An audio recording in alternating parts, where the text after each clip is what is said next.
নমস্কাৰ BR smart learning গাইডলৈ আপোনালোকক স্বাগতম। প্ৰথম প্ৰশ্নটো হ'ল স্বৰবৰ্ণ বুলিলে কি বুজা? যিবিলাক বৰ্ণ আন কোনো বৰ্ণৰ সহায় নলোৱাকৈ উচ্চাৰণ কৰিব পাৰি তাক স্বৰবৰ্ণ বুলি কোৱা হয়। পৰৱৰ্তী প্ৰশ্ন ব্যঞ্জন বৰ্ণ বুলিলে কি বুজা?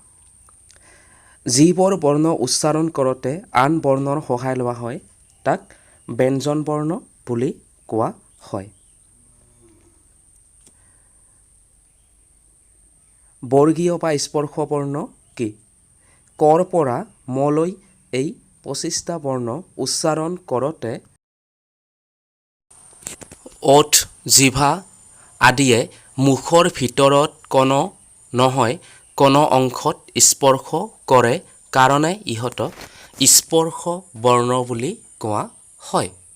কুৱেশ্যন নম্বৰ 4 অসমীয়া ভাষাৰ ব্যঞ্জন বৰ্ণৰ সংখ্যা কিমানটা? 40টা। 5 অসমীয়া ভাষাৰ বিশিষ্ট স্বৰধ্বনিৰ সংখ্যা কিমান? 8টা। অন্তস্থ ধ্বনিৰ আন এটা নাম কি? শ্ৰুতি ধ্বনি। অসমীয়া ভাষাৰ দ্বিস্বৰ বৰ্ণ দুটা কি কি? ঐ আৰু ঔ।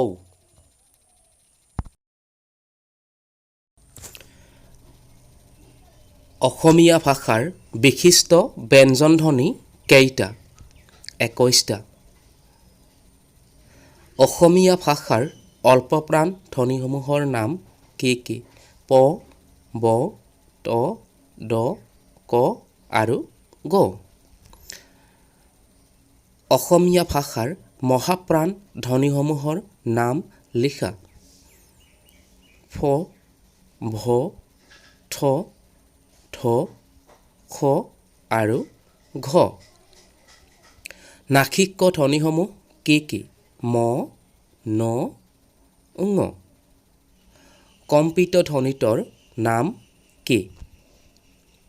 ৰ। পাশ্চিক ধ্বনি কি? ল। অৰ্ধস্বৰ দুটা কি কি?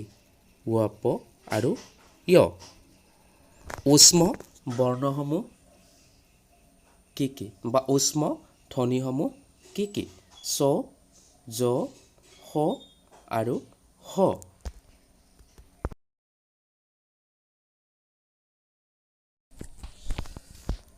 কুৱেশ্যন নম্বৰ 16 অসমীয়া ভাষাৰ দন্তমূলীয় ধ্বনিসমূহৰ নাম কি কি? ত, থ, দ, ধ, চ, জ, ন, ল আৰু ৰ। অনুনাসিক বৰ্ণ কোনটো? ঞ। ঞ বৰ্ণটোক অনুনাসিক বৰ্ণ বুলি কোৱা হয়। অসমীয়া ভাষাত স্বৰবৰ্ণৰ সংখ্যা কিমান? অসমীয়া ভাষাত স্বৰবৰ্ণৰ সংখ্যা 11টা আৰু স্বৰ ধ্বনিৰ সংখ্যা হৈছে 8টা। দুটা পশ্চতালব্য বা কণ্ঠ ধ্বনিৰ উদাহৰণ দিয়া ক আৰু গ। জিভাৰ উচ্চতা অনুযায়ী স্বৰধ্বনিসমূহক কেইটা ভাগত ভাগ কৰা হৈছে? জিভাৰ উচ্চতা অনুযায়ী স্বৰধ্বনিসমূহক মূলতঃ উচ্চ বা সংবৃত্ত, উচ্চ মধ্য বা অৰ্ধ সংবৃত্ত, নিম্ন মধ্য বা অৰ্ধ বিবৃত আৰু নিম্ন বা বিবৃত এইকেইটা ভাগত ভাগ কৰা হৈছে। আজিৰ এই খণ্ডটোত কেইটামান অতি প্ৰয়োজনীয় প্ৰশ্ন উত্তৰ আলোচনা কৰা হ'ল। আমি পৰৱৰ্তী খণ্ডত আলোচনা কৰিম অসমীয়া সন্ধিৰ নট্যবিধি আৰু সূত্ৰবিধি সম্পৰ্কে। চেনেলটোৰ সৈতে জড়িত হৈ থাকিবলৈ ছাবস্ক্ৰাইব বুটনটো টিপি দিয়ক।